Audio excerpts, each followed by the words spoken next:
Pagi itu, sunyi tak seperti biasanya. Angin tak terlalu berani menyentuh jendela. Seakan tahu ada luka yang belum selesai di dalam rumah kecil itu. Andin duduk di atas sajadah. Tangannya menggenggam erat sepucuk surat yang malam tadi ia temukan. Di meja ruang tamu, surat dari Fikri, suaminya, yang beberapa hari terakhir hanya hadir dalam sunyi, dan akhirnya menghilang dalam diam. Ia membaca pelan. Setiap kata seolah menggurat luka yang tak pernah siap sembuh. Maafkan aku, Andin. Aku mencintaimu, tapi mungkin caraku mencintaimu terlalu egois. Aku pergi, bukan karena aku berhenti berharap, tapi karena aku tak tahu lagi bagaimana cara menjadi suamimu yang pantas. Andin menarik napas dalam dan berat. Tangisnya tak keras, tapi mengalir deras. Ia tahu, cinta Fikri tak mati. Tapi luka di antara mereka terlalu sunyi untuk disembuhkan dengan kata-kata. Ibunya, Bu Haje, Marwah, melihat dari kejauhan. Dengan secangkir teh hangat, ia menghampiri anak perempuan satu-satunya. Jangan kau tanggung sendiri, nak, ucap beliau, lembut. Cinta yang baik tak akan menyakiti, tapi cinta yang belum matang bisa menyesakkan.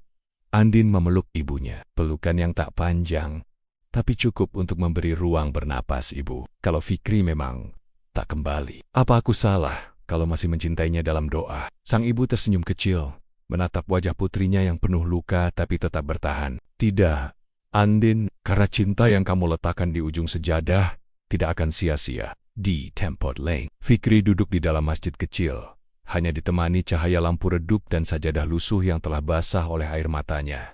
Ia sujud lama, tak ada kata yang keluar dari mulutnya. Hanya isak tertahan dan dada yang sesak oleh rasa bersalah. Lalu, dalam lirih suara, ia berkata, "Ya Allah, kalau aku bukan takdirnya, maka jauhkan aku dengan hati yang ikhlas. Tapi, kalau dia masih untukku, bimbing aku untuk kembali sebagai lelaki yang lebih baik." Sujud itu bukan sekadar bentuk ibadah, tapi pengakuan bahwa ia kalah oleh egonya sendiri. Harinya, Andin kembali ke rumah sakit tempat anak-anak yatim yang biasa dia dan Fikri kunjungi.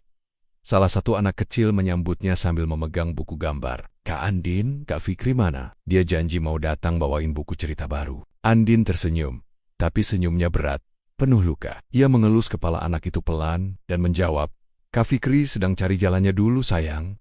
Doakan ya, semoga dia cepat sampai." Anak itu mengangguk polos. Tapi dalam kepolosannya, doa itu terbang ke langit, lebih tinggi dari apapun yang Andin bisa kirimkan malam itu. Malam kembali turun. Fikri masih duduk di tangga masjid. Di sampingnya, Ustadz Rahman datang tanpa suara. Ia duduk, diam sejenak, lalu menatap wajah Fikri yang penuh penyesalan. "Kau mencintainya, bukan?" "Aku mencintainya, Ustadz. Tapi aku takut, aku terus membuatnya terluka." Ustadz menghela napas. "Kalau kau mencintainya karena Allah, kenapa kau tinggalkan saat dia butuh pelindung? Mungkin masalahnya bukan di cintamu, Fikri, tapi di caramu mencintai." Dan kalimat itu menghantam Fikri lebih kuat dari apapun.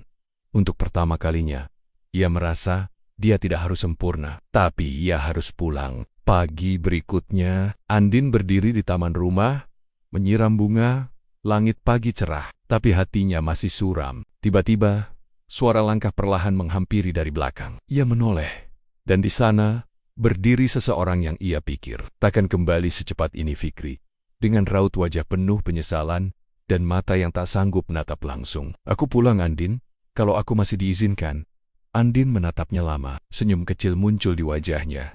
Walau mata masih sembab, ia melangkah perlahan, mendekat, dan hanya berkata satu kalimat, "Kita mulai dari sujud yang sama." Narator.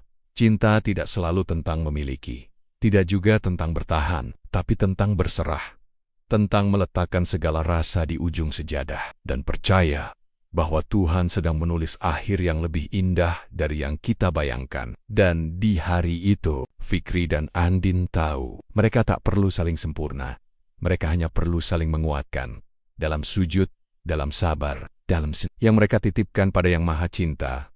Cinta di ujung sejadah belum berakhir, tapi baru saja dimulai kembali. Tomorrow episode 70 part 2 halves.